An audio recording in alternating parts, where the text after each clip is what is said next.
want to start this off by saying that I think everyone here has a dream game in mind, and I'd like to ask anyone who'd like to offer or volunteer to talk about what their dream game might look like that they've never been able to do before because they've never had the resources or the skills. Does anyone here have a dream game that they've always wanted to make?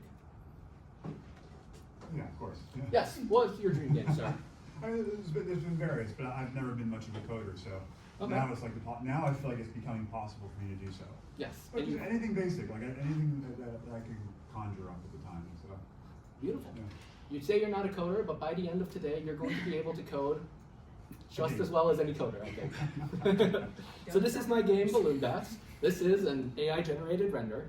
It's a game where you get to fly around in VR. So it has multiplayer networked gameplay. It has VR. It has a whole bunch of unique, interesting things that I had never worked on before this game. But because I leveraged AI, I was able to do a lot of interesting things. Over this weekend, I was participating in the Global Game Jam, and I actually managed to make my very first RTS game. 100% of this game was made by AI. All of the art is made by AI, all of the code was made by AI, all the sound effects was made by AI. It does have a bunch of the classic RTS mechanics that you might expect. You have the ability to manipulate the camera, select things, you can harvest different trees. Right now I have my spy up in the top right looking out for the enemy base. But I have not found it yet, so I'm going to continue farming with my villagers.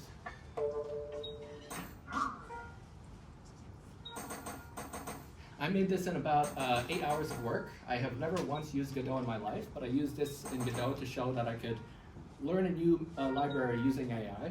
And so it has pretty much all of the mechanics of a standard RTS, at least the very basic level. I'm sending out my army here. For me, the biggest problem with this gameplay was that my AI for the enemies was too strong, and so I would always lose because it would send too many opponents, but that's a game design decision, that's not a programming decision. So you see, I'm fighting over there, eventually they kill my guy. It's because the data set was probably trained on Souls-like games. Maybe that's it. But yeah, that's not what I meant to press. In about 8 hours, I made 8,000 lines of code. As far as I can tell, there are few bugs. You can play through multiple games and it will continue playing at 60 FPS. I would like to say that all of you can make a similar game by the end of today. So, I want to first talk a little bit about AI, because AI is a sort of broad, generalist term. It means a lot of different things. I think we all recognize Cortana, C3PO, HAL, Clippy, Jarvis, etc. We have a lot of depictions of AI, but I want to be very, very clear. It's not AI in general that we're discussing today. It's actually large language models, which are a recent form of AI. So we've actually been looking to build AI for the last 80 years, ever since the beginning of computing. The goal has always been a computer that could run itself. And so we've seen over time that we've had various advancements. Back in 1997, for the very first time, AI beats humans at chess. And this was a big moment because it proved that they could beat us at things that we thought only humans could do. 20 years later, we managed to have them beat us at Go, which is a significantly more complicated game, which we thought would last us another 100 years, but the AI is very good at that. Back in 2018, Google wrote a paper called Attention is All You Need. This was a paper that completely revolutionized the LLM paradigm, and they actually sat on that paper for a number of years. Everyone here knows about ChatGPT. ChatGPT is actually based on this paper that Google created, but Google actually never knew how to use the technology. What OpenAI did, which is special, was putting a UI on top of this technology that Google did. So, in 2022, ChatGPT took over, and now for the last 4 years, it's been the only thing that people have been talking about in the news. And over the last 2 years, we've seen incredible advancements in it. I want to talk a little bit about why there's a difference between AI before the Transformer paper and afterwards. The Transformer is something that basically says that instead of reading every single word in a sequence, one word at a time, it's able to look at the entire data set at once and interpret its meaning. It does this by doing complicated matrix math. So if you guys know GPUs right now are being completely sold out, it's because GPUs have been trained for 20 years on creating good matrix math for graphics. So we use the exact same GPUs that we use for games to create meaning in vector databases.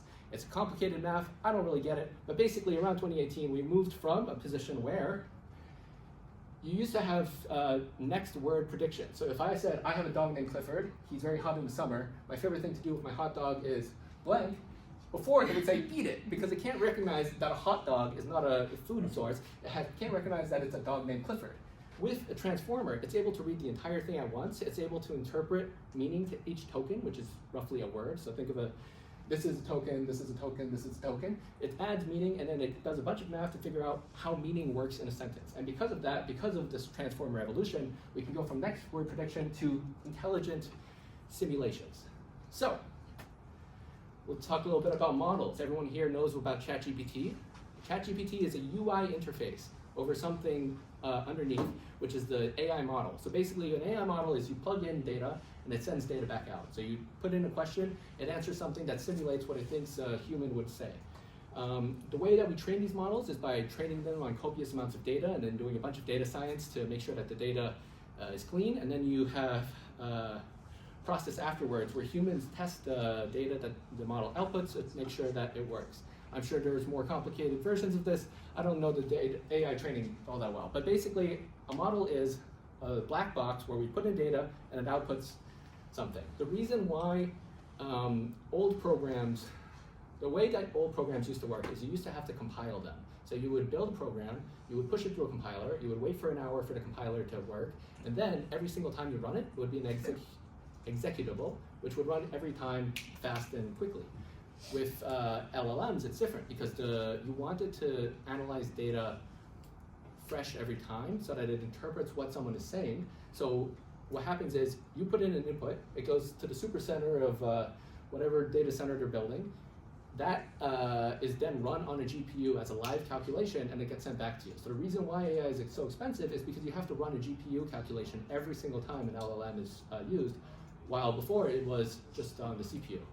So it doesn't use compiling, and so it's expensive each time you send a token. But it does mean that you can do interpretation of data in a way that you couldn't before.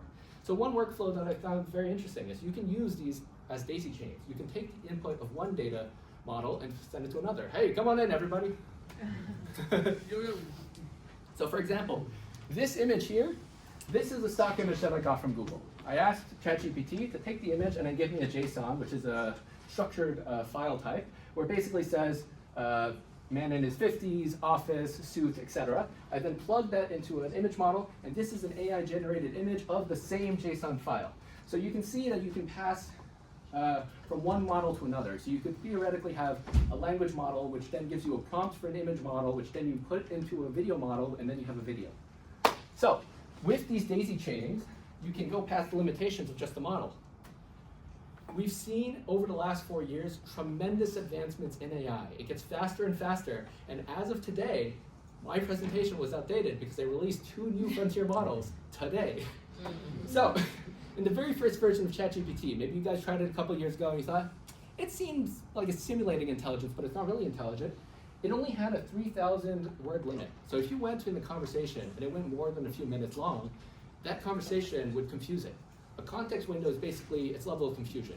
If it can read 3,000 words, after 3,000 words, it starts getting a little bit silly. And over the last 4 years, we've seen it go from 3,000 to 90,000 to 300,000, and today they just announced 1 million tokens. So you can effectively feed the entire documentation of your repository into the LLM and have it understand everything that you've written.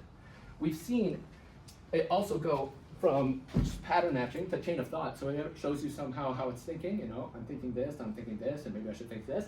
That's a big change as well. And over time, we've seen it also be able to access multimodal abilities. So you can feed it a screenshot of your console logs, and it will figure out what the error is and then fix the bugs. So over the last few years, we've seen tremendous advancements in the AI models, and we are now at the point where the AI models are self-replicating. Every single frontier model right now is not written by humans, it is written by the model writing the model.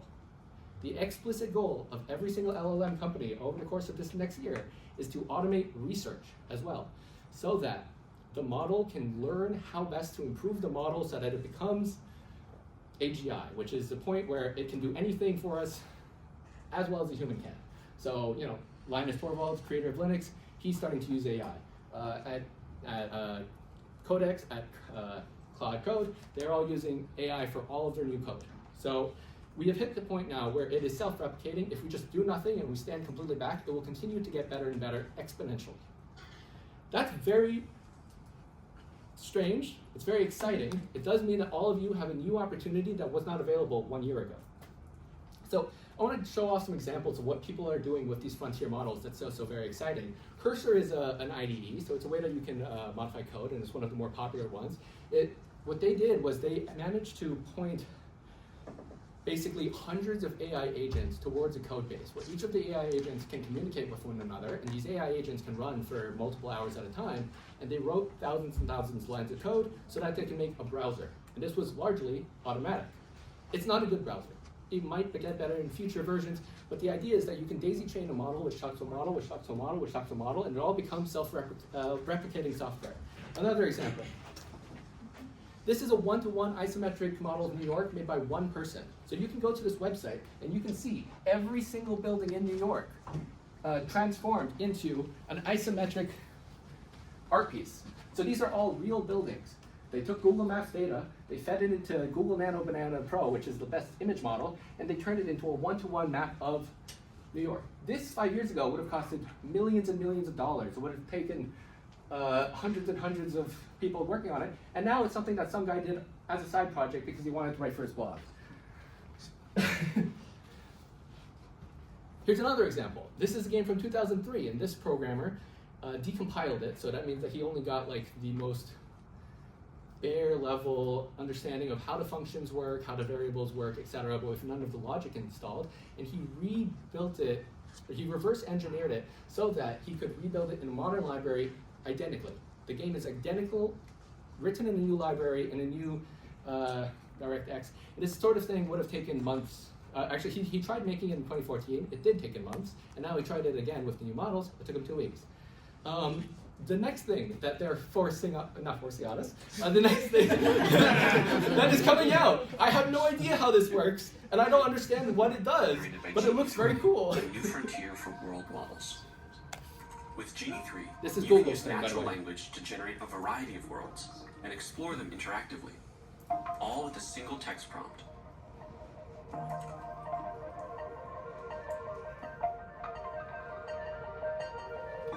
Let's see what it's like to spend some time in a world. Genie 3 has real-time interactivity, meaning that the environment reacts to your movements and actions. You're not walking through a pre-built simulation. Everything you see here is being generated live as you explore it. And Genie 3 has world memory. That's why environments like this one stay consistent. World memory even carries over into your actions. For example, when I'm painting on this wall, my actions persist. I can look away and generate other parts of the world. But when I look back, the actions I took are still there. And Genie 3 enables promptable events, so you can add new events into your world on the fly. Something like another person, or transportation. Or even something totally unexpected. You can use Genie to explore real-world physics and movement, and all kinds of unique environments. You can generate worlds with distinct geographies, historical settings, fictional environments, and even other characters. We're excited to see how Genie 3 can be used for next-generation gaming and entertainment. And that's just the beginning. Worlds can help with embodied research, training robotic agents before working in the real world, or simulating dangerous scenarios for disaster preparedness and emergency training. World models can open new pathways for learning, agriculture, manufacturing, and more. So, as of today, Roblox also announced they're doing their own world model. So every single 10-year-old who plays Roblox will be able to start generating these worlds. And Roblox is now on VR. So they'll be able to live in these worlds at a time when who knows what they're going to do. We're entering the matrix phase of the internet, and it's very weird, but it's also very exciting. I want everyone to understand that, gaming has only been around for 40, 50 years maybe, since the 70s, 80s, right? So if you think about it, film has been around for more than 100 years now. We're effectively in the black and white era of gaming. We are going to see games become more and more advanced, utopian almost, where we will not be able to recognize them in the same sense as the games of today, but that leaves a lot of opportunities for everyone here to create new genres that have never been possible before. So I wanted to talk a little bit about benchmarks. Every single benchmark AI is getting faster on. It's getting cheaper, it's getting smarter, it's getting faster. There is no benchmark, as far as I can tell, where it's not just like getting better model by model. Actually, these photographs I had to replace earlier today because the new model came out. And so the new models that came out were Opus 4.6, which is right here. So this is the AGI2 leaderboard. When we reach up here 100%, that's when we reach the level where a computer can do anything a human can. And we just bumped up from 50% to 70% today. I have not tried it yet, so we'll see how it works. But these AI models are now able to do longer and longer tasks. They do it at a cheaper and cheaper rate. And we are starting to see that they are doing scientific research. It's not good yet, but given how fast everything has happened, we could easily see a world where AI research becomes automated within a year or two, and then all other science becomes automated as well. Wow. So, imagine, for example, that every single material scientist in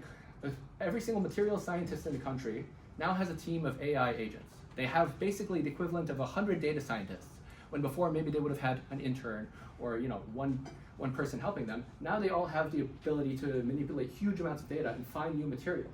We could find new batteries that solve climate change or whatever. That is a little bit off topic, but in any case, that's the explicit goal of all the frontier models this year, is to automate the development of AI, using AI. So, how can you guys take advantage of this to create new games? I think most people around the internet still have not really grasped the current level of where the frontier models are. I want to talk a little bit about different models. If you want to try coding, I recommend you try one of these two. These are the clear market winners, Claude and ChatGPT. If you want to try 2D images, Google Nano Banana Pro.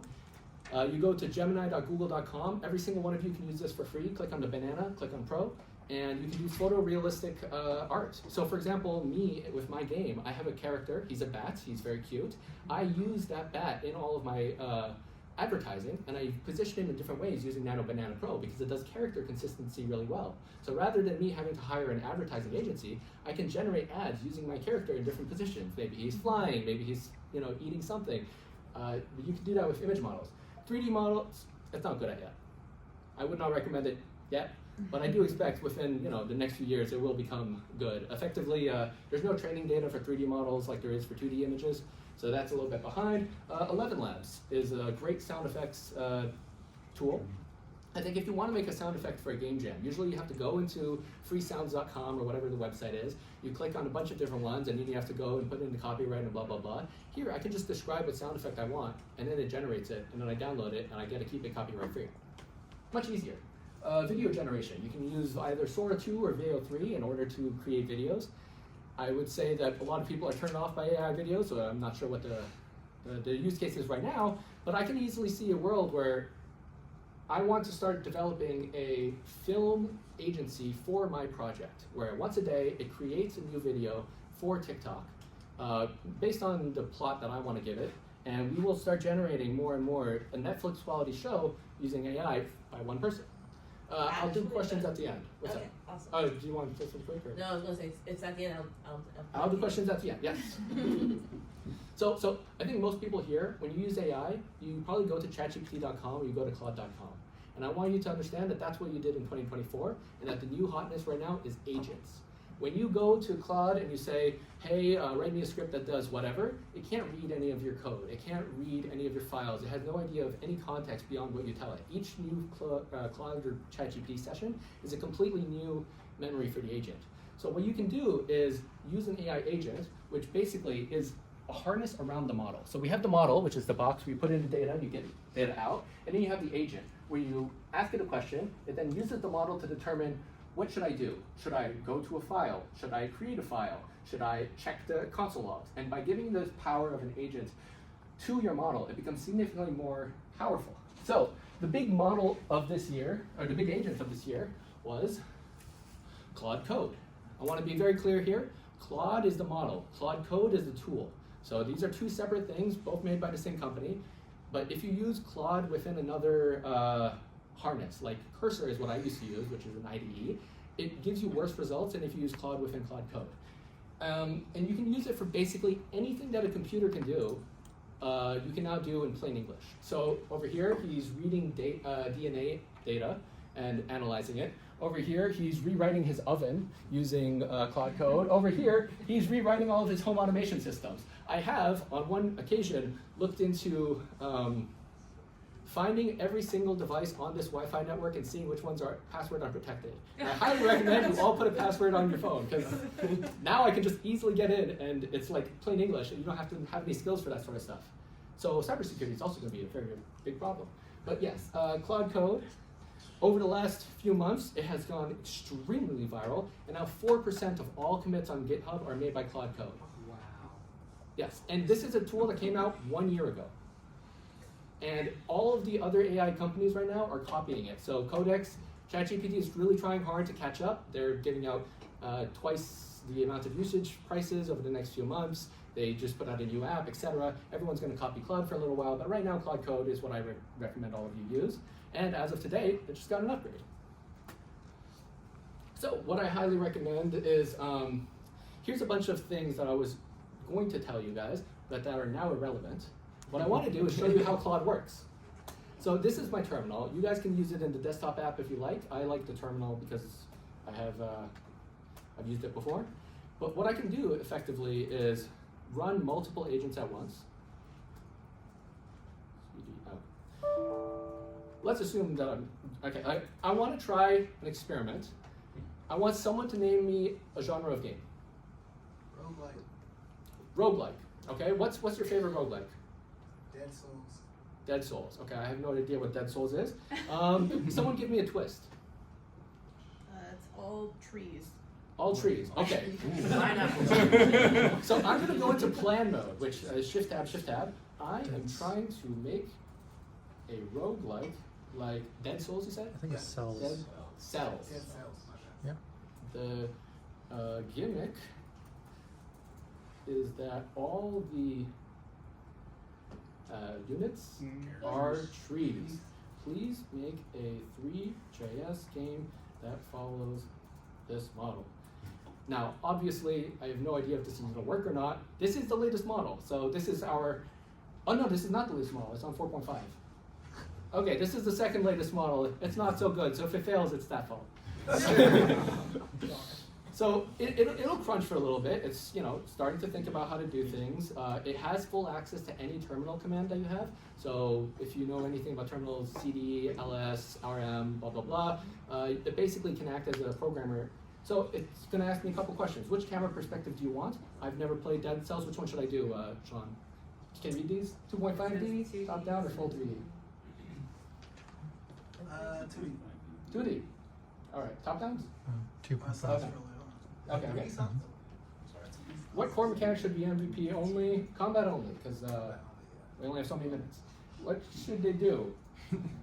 Animated walking trees. And sure, why not? And base trees. So we'll let this crunch for a little bit, and then when I click it, it'll work. But yeah, I was going to tell you guys that effectively the way to work is to have a bunch of different tabs open, each running a different Claude agent. And so when I was building my game on Saturday, I had 6 separate tabs open, and I would just alt-tab every single time that it was done crunching. And here it's crunching, it's crunching, it's crunching. Because these are long-running agents, it takes time for them to build. So what I was going to tell you all is that the new hotness of things to learn is how to manage sub-agents. As of today, they've automated that. So I have nothing to tell you guys. What I recommend is that don't think of there are constraints over AI right now. Just assume it's AGI, act as if it's AGI, and it's not quite there yet. But if you just act as if it is, you'll notice what the roadblocks are, and then in 2 months they'll put out something that will remove the roadblocks. So it just built my game. Sorry. It just made the plan for my game. Now it has to crunch. It might take a little bit while. Multiple tabs with multiple agents, are they cooperating on the same code base when you do that? Yes. How do you set up the cooperation? You said it's automated now, the cooperative? As of Claude Code 4.6, you can do sub-agents. So it will create a new agent for every single task that you offer it, with its own context window, with its own management, and basically you have like a big boss agent. And all of the little sub-agents are sending data up to this big boss agent, who used to be me, and now I don't know what I'm supposed to do. Check their work. Yeah. Can you explain the So- difference between planning and not planning? Like the planning mode, you said you started with planning mode. Yeah, the planning mode is usually better. What it does is it reads it rates a README file basically, where it says that the agents are going to use this README file as a guide, and that way it just has the ability to tick off one by one all these things. I do suspect that this is probably going to run for a lot longer than we have, so I'll keep it running in the background. But in the meantime, teams of agents, that's now all automated. Q&A time. I'm also interested in starting to offer my office services as a consultant. If any of you would like to talk more about AI and learn how you can automate your work, come talk to me afterwards. But let's do Q&A while we let that thing crunch. How are you not running out of tokens? I am on the Claude Code Max plan. So I pay $200 a month, and I realize that this sounds like a lot. What they do right now is a heavily subsidized personal consumer usage. So I'm effectively using $2,000 worth of tokens every month for the cost of $200, because they want everyone on the Claude ecosystem instead of the ChatGPT ecosystem. It's like, you know how Uber used to be really cheap, and then the VCs pulled out the money and it became really expensive? We're on the cheap, subsidized point right now, where it's really fun. And I feel like I never run out of limits, so I could probably run a lot more sub-agents. Yes. What's up? Yeah, I was gonna say, can you read its README that it's working on right now? Like it's Yeah, I'll just leave it open. Is it showing it on the screen? Yeah, It's that little this thing. is how it reads it. I can do Control O and like expand it. Oh, it's literally like the code. And if you, the README should be up the top if you scroll here. I think it's. Alright, yeah, it just starts playing with it. Oops. Do a flip. Yeah, there you go. Yeah, so here's the plan. It says 3JS. This is how you do it in a website. There's also something called Model Context Protocol. So I connected my LLM directly to Godot. And rather than having to go into Godot and say, I'm going to create a new unit, click this button, click this button, click this button, it does all of that for me. It basically opens up all of the methods in an engine, so you can use this for Blender, Unity, Godot, whatever, and it will say, okay, I need to run the game, then read the error logs, then check if the error logs show any bugs. And if so, it will keep coding over and over and over until it has no more bugs. Yes. You mind Blender, how does that work? Like It you can has. actually hook into Blender and tell Blender what to do? Yes, it's not very good yet. It makes like really, like it'll make a B and it'll be like a really big circle and a cone at the end. But it does have the ability to say, if I made a B, I would write it as a cone and a circle. It's just that trying to translate from text to a 3D image, it doesn't really understand that well. But we can see that you'll have some model in the future where you will describe what you want, or you'll feed it an image, and it will be able to generate that. Right now, you can feed an image into Meshy, which is a 3D AI generation tool. I personally find that every single Meshy thing that I create makes like 200,000 polygons per model, so they're kind of pointless for me. But I know that, for example, if you are interested in DIY, you can use Meshy to make 3D printed models of anything, and the 3D print will let you build it. So if you want to 3D print anything, you can just now write English. It will make you the right thing. You plug that into Meshy, you get the file, and you 3D print it, and you have whatever you want 3D printed. So it looks like it's about to finish. Does anyone else have any questions? Oh, back there, the guy in the green shirt. So you mentioned a moment ago about how you're expecting the price to go up as they try to figure out how to pay for all this and monetize all this. Do you have any prediction about how that will affect you and what price increases we should prepare for? Or do you have any speculation there? What Sam Altman says is that over the course of the next year, the current model of ChatGPT is going to get 100 times cheaper. So it's still going to be me paying 200 tokens for a cheap model. It's just that I won't be able to use like the ChatGPT 6 or whatever. But every single metric seems to show that it's getting cheaper and cheaper. It's just that right now, every single time you run a GPU, Claude loses a lot of money. ChatGPT loses a lot of money. The technology is there, but the business model isn't. We're like the first version of the .com bubble. You know, when you had Pets.com and all of these sort of big companies that were supposed to be big, but didn't really make it. That's where we are right now with the AI companies. The tech is there, but one or two of them is going to become like the dominant leader. Probably ChatGPT. What's up? You go, Kirsten, you go first because mine's is a two-part. Did you use AI to train yourself on how to use AI? I ask it questions all the time. I'm kind of obsessed with like creating certain prompts. I just wonder, you know, since it can be fallible, like, are there any human resources you rely on to keep track of this stuff? I'll just play my game, and if I notice something, I'll write it down in my to-do list, and then eventually it fixes it on my to-do list. So no. No.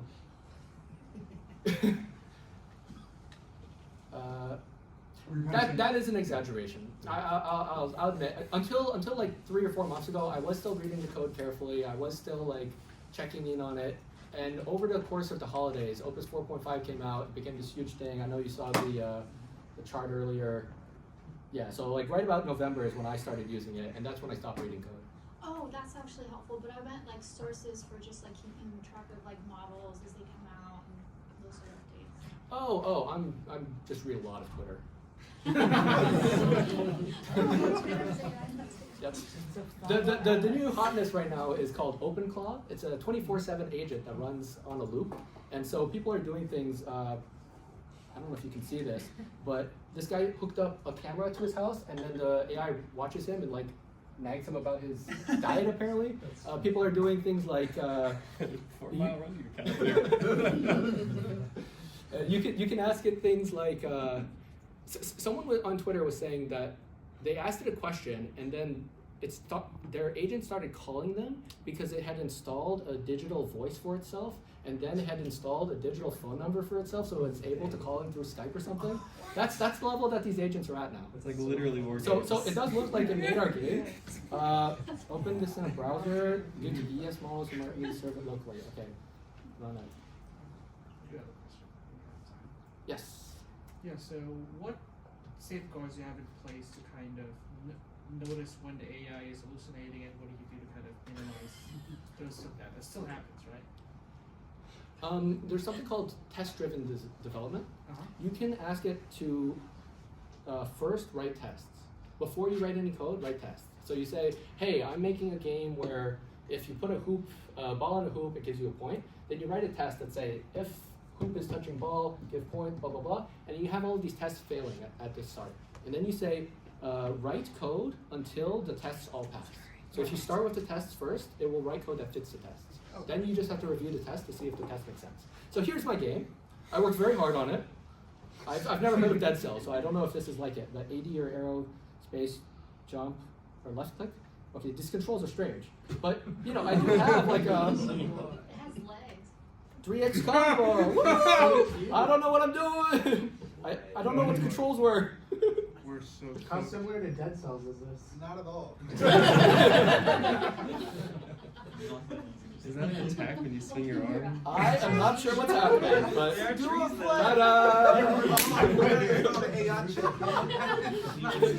You can correct your vision. So I mean, like, I could say like, can we remake all is the crazy. enemies to be stones instead? There, new character for your game. And we'll see how fast this can like figure it out. But you know, basically what I want to tell you all is play around with this. They're all giving out free tokens. They're all letting you try out variations of this, and they're very, very, very good right now. So, yeah.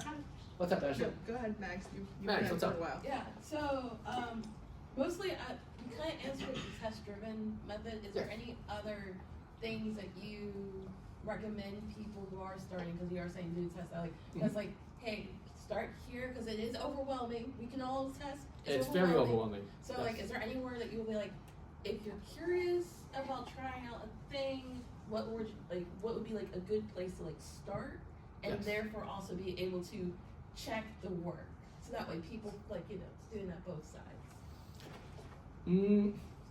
I think it really depends on what you mean by check the work. Check the work in the sense of like, this is like what you're doing right now. Like, you kind of already talked about the test-driven design, which I'm familiar with because of my job. So, like things like that. If there's anything in addition, you would think. would be like, oh, you should also probably like have some agent, mission sub agent knows in a REAP needs to create a sub agent that does this particular quality assurance check or something like that. This is kind of a cop-out answer, but I can just ask the AI, hey, find bugs. And it will find bugs and be like, oh, this is a race condition, this is making your FPS lower, blah, blah, blah. And if I just do that 2 or 3 times, I usually see a lot less bugs. Also, I am working right now on building up a harness for my beta testers on my game, where I'm going to make it so that the AI writes out a test, where, for example, I swing an axe on a tree, does the tree break? And so my players are going to see a little pop-up like, hey, did this happen? And that way I'm not even going to test it, it's going to be my players testing it. But that's more advanced, I think. Yeah, that's more like it's like a UX researcher, like being able to pull that data For games, I think just play it, and if you don't notice bugs, then it works. And you don't have to worry about the underlying code if it works. It's all iterative. Ashley, what's up? So, for those of us who don't know how to code at all, yes, how do we get to this point where you type in? You said this was at the terminal level. How do we do this? You can use the Claude app. Mm-hmm. It's a nice UI app. It gives you a little bit less power, but this is perfectly fine for you. But if I just type in this and say like, I don't know, make a website that shows the weather, it's going to give me the exact same results as the terminal, minus like half a dozen terminal commands, certain amounts of access. But you can just use the app. Oh, okay. And you can use the app on your phone. So if I'm on the toilet, I can send out a little PR and like have it auto accept when I get back to my desk. And yeah, it's making an app for me now. That's a funny visual. What's up? I've been using Google's anti-gravity coding agent because they have a 200,000 context window. And so I remember you mentioned something about how Claude isn't as good if you don't use it with Claude Code. Do you have a specific reason why you said that? Yes, I used to use Opus 4.5 in Cursor, which is like a competitor to anti-gravity. You know Cursor? Yeah. Yeah. So what Cursor does is they have an IDE, so it's like a text file where you can change all of the code, and they have a way to select between models. But each of these models thinks slightly differently. So the Claude Code one is specifically written for Claude Code. The Codex one is specifically written for ChatGPT. It knows at a deep level why ChatGPT works the way it does, and then it builds a harness around its like limitations and strengths. I was using Cursor for the longest time, and the second I moved off, it felt like my models got stronger. And also, when you're using Cursor or anti-gravity, you're using the API market pricing, but if you use the subsidized personal pricing, you get way more tokens. Thank you. Yeah. Anything else? I guess I made a website. I'm not going to check the website. Let's assume it works. What's up, sir? So this is all remote, right? Like the heavy processing is not being done on your computer. It's not being done. This is a 10-year-old laptop. It cannot process this sort of stuff. Right now, we have giant supercenters out in the rural areas. Eventually, the goal for the industry is everyone has on their phone a local LLM that works just as well as these models. But that's like 5 years out. It's going to take a little while. Somewhere over here. Gabe, what's up? You can reserve mine until the end when you've exhausted all other questions. But the game you've been working on, Balloon Bat. Yes. How long has that been in development? It's been since May 2024. It started off as a VR chat level from May to like October or November of that year, and then since then it's been out on the store. And I feel like over the last week I'm making more development progress than I would make in like a month before the holidays. Like it's just so much faster now. I remember, yeah, sorry. Just whenever all these questions are exhausted, if we have more time, would you be willing to show us trailer footage of what Balloon Bats is like? Sure. Yeah, not everyone knows about balloon bats. Good point. Who here has a VR headset and wants to join the best VR game? All right, what's up, sir? I have a question. Yes. You mentioned that your games, Balloon Bats, started as a VR chat level. Yes. I'm not too familiar with VR chat, but how long did it take you to migrate from VR chat to like, you said it's in Godot? It's the RTS I made earlier, that was in Godot. This is still in Unity. Okay. So what I basically had to do was strip out all of the VR chat specific stuff and then add it to, and then put in the Unity version. The migration process, or was that Happy New Year's, and then it's a flying game, so you fly around with your friends. It's multiplayer, so you know it's a lot of people chatting together. Let me show you my most viral video. I'm very proud about it. curious too. That's a good question. Yo, this one in the middle betrayed me. Oh, really? He invited a hacker and destroyed my game. I was like, hey, don't trust children.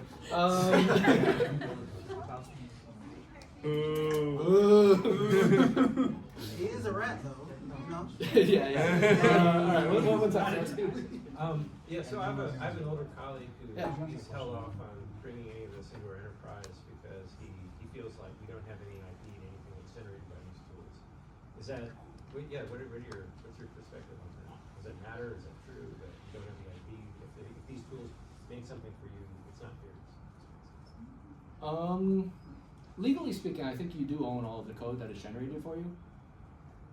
I don't know the specifics, and also right now with AI, it's all in sort of a legal gray zone where OpenAI kind of stole data from everyone, but there was no explicit rules against that, and the Supreme Court is also on the right, so I would not worry about IP right now. I would worry more about cloning, actually. Someone else can take your game and then feed it to an LLM and say, hey, how would you clone this game? And then within a week, have 90% the same game. That's much a bigger threat. What's up? So going over the policies for Global Game Jam, because they did update that for AI, and their policy is like inclusive, like they've never stopped people from using emerging technologies before. At the moment, they're keeping an eye on it for the happiness of the community, but as of right now, they're not banning AI. But they do mention something about that issue. In the IP Jam I joined, they talked quite a bit about this, but it differs greatly per country, and the United States is like, yeah, like Wild West. If that answers anything, you know, it might change, but like, it's a lot worse so if you have no human hand in making the game. That is true. Like you do, apparently, some cases have to prove that like you had some kind of creative hand in developing the game. In your case, I think it would be enough. I'm not sure. It's crazy. At this point, things are moving so fast, I'm trying to just ignore you. Stuff. What's up? On that topic, I just wanted to add, I noticed Claude will have integrations to like your GitHub repo, for example. So it could say, you know, commits came from Claude. So my understanding is that's one way you could maybe circumvent the IP issue. You could say, you know, Claude helped with the contributions, but you know, inevitably the IP belongs to us, hopefully. Yeah, it all says Claude Opus, Claude Opus, Claude Opus, Claude Exactly. Opus, Claude Opus. Yep. Oh, I haven't refreshed on this PC. So from the IP piece, there is some tangible evidence that obviously Claude helped you. Yeah. Which I think covers IP. I don't know how far like the IP would be different from just copying code from Stack Overflow. You're right. I think the question is does somebody know if you did that or not? Whereas in this case, they know that Claude contributed. So my question, I guess, is can they come after you at some point and be like, Claude owns 20% of your code? Until it happens, I'm going to say it hasn't happened yet. Yeah, I agree. But I have no idea. Nobody knows what's going to happen. It's all Wild West right now. Any other questions? What's up? How do you decide when it's worth it to use AI versus not? Because obviously, like people just said, you have done some of this work yourself. Yes. How do you make that trade-off? I would say that if I was to hire a programmer, I hired Armand. I would never let a programmer. I would never let a programmer write code by hand unless it was like super serious, like cybersecurity, where I need 100% guaranteed, make sure it works. The agents work 95% as well as a human, and the parts where they don't work as well is when you haven't communicated what you want well enough. So for me, it's everything should be AI. No human could possibly compete with. If I made 8,000 lines of code in 8 hours. That's 1,000 lines of code, of bug-free, working code. Yeah, I mean, it's all going to be humans with AIs versus humans with AIs, in my opinion. Yeah, what's up? When it comes to AI code, there is, from what I understand, feel free to correct me on this, a tendency for it to just brute force it, so to speak, with more lines of code than it is. More often to just provide more lines of code to solve the problem than it is to create an elegant solution. And I wanted to know, when you're working on a game like that and you have a bug fix, what's to stop a system from becoming unoptimized by just brute forcing a solution? The two models that are on the lead right now are Claude and ChatGPT Codex. And Claude is much more, it's basically Windows versus Apple from the 90s, right? Claude is creative, Windows is like, it works, right? So what Codex is selling itself as is it will read your code base very, very deeply. It will spend 20 minutes just reading. It will not do anything until it understands your code base, and then it will write elegant code. But it's very slow until the latest version that came out today, which is apparently 50 times faster and much smarter and cheaper. So what I would basically argue is that you should first try to make code that works and then optimize. It's a lot easier to say, oh, this is a code that does what I want, and then say, hey, can you go over this and find a better solution? And then you can just focus on that chunk to make it better. What's up? Just to add on that, because I was kind of in that little area of like everything I was doing, it was just like trying to hard nose through like errors and just wasn't getting anywhere or anything like that. I did notice, because like I used it for also like Unity, but also recently Godot, which is, you know, not open source versus open source. And I noticed when I went and tried using it with the open source stuff, there was very, very little roadblocks compared to something like Unity, where some of those things are like a bit of a black box where you can't really get into the nitty-gritty of like even the binary at that point. So that's one thing I would kind of keep in mind too, is like the more open the program is, the easier it is for the AI to get its hooks in there and actually, you know, make something with it. But that was just my kind of observation with it. I think Linux desktop has always been a horrible experience, and all of a sudden, it might not be that bad because you can just make all the code, all the programs you need for yourself. We're going to see a huge amount of personalized software where you have one piece of code that only works for one person because it's only for you. Anyways, I wanted to what the gentleman over here, because he's No, you're Yeah, good. sorry. I was just gonna. I just want to ask a question. You're using AI a lot for code right now. I was Yes. wondering if you tried looking into AI for like content creation and promotion. Like you had your TikTok up on Yeah, the screen. yeah. Look into that at all. That's the next thing that I want to try. I use CapCut. So first of all, it does have a bunch of AI tools for like, oh, transcribe, take out Yeah, like ums and captioning. uhs automatically. Yeah, so if you're making videos, you can use a tool that has AI powered whatever. One thing I really want to try, which I haven't tried yet, but I think could be really cool, is I can use Claude to vibe code a rendered scene. So like, shoot the camera through trees and follow my bat model as it goes through the scene. I was like in the game engine. In the game engine, in the web browser. So then I can record that web browser and then put it into a video-to-video model so that it upscales it, and all of a sudden I have a realistic bat flying around this world, Disney style or Pixar style. Actually, my bat was made by my friend who's now working at Pixar, so I can say that I have a Pixar animated bat. I'm going to try to make my TikTok look more like Pixar, but that's like a bunch of processes that I want to put together that I haven't yet. Yeah. That should theoretically be possible, but I haven't tried yet. Thank you. Do you want to make videos for me? You're young.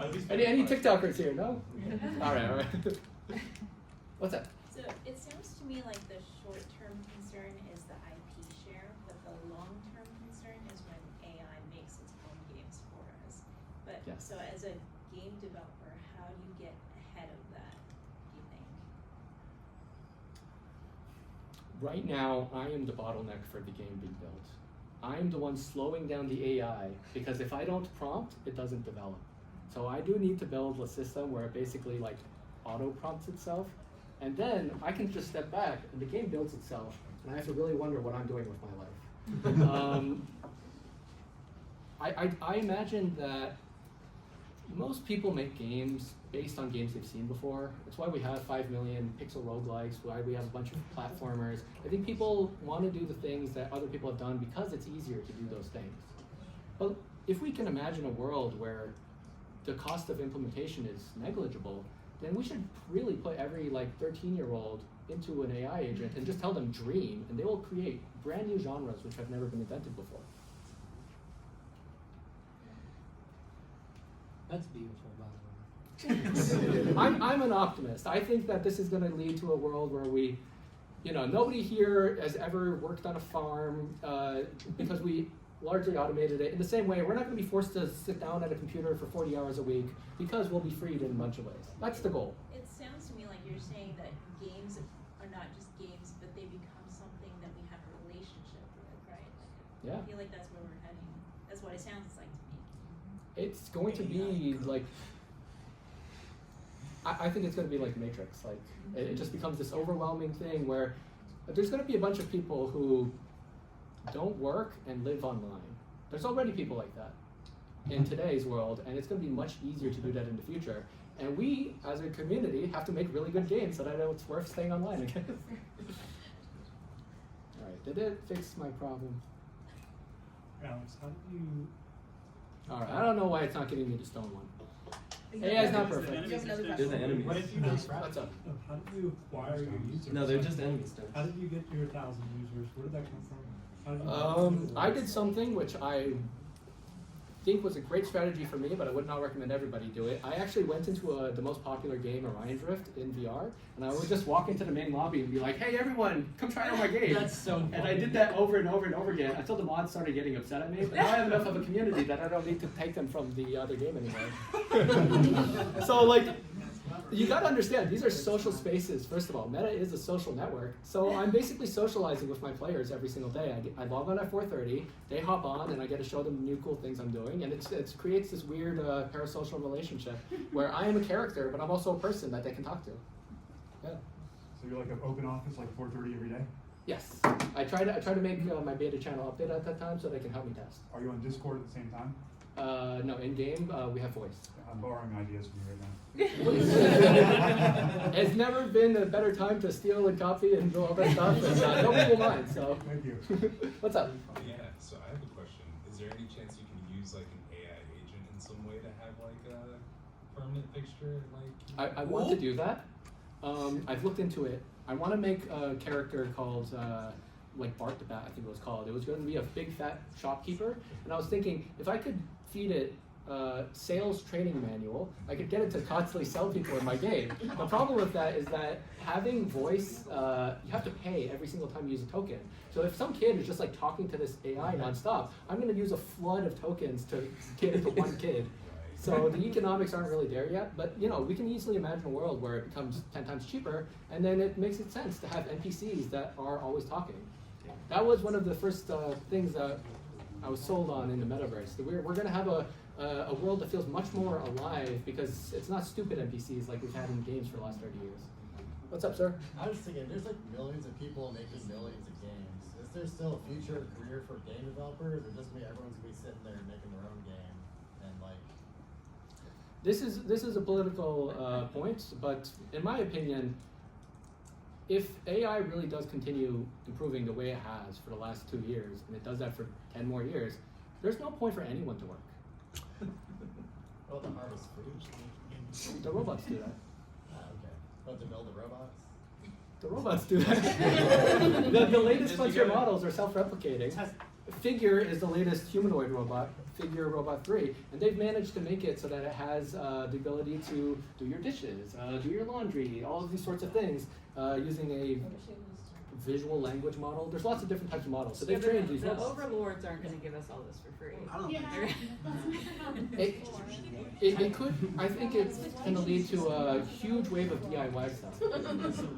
If you're paying right now a service, Google Drive, $10 a month, Spotify, $10 a month, Instagram Premium or whatever nonsense, you can now make all of these for yourself and not have to pay. You know, if you want to learn electronics, you will soon be able to have little glasses that tell you, like, here's how you can wire up everything safely, and everything is going to be able to, everyone will be able to do everything. I am now an expert data scientist, web developer, whatever, because my level of skill is limited by the level of the skill of the LLM. On that topic, Tesla's also transforming all of their Model S and Model X factories into Optimus robot factories. Great.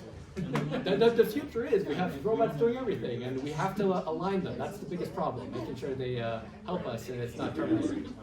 I'm going to interrupt for just one Yes. second. If you guys haven't signed in, please sign in. I'm going to pass this around.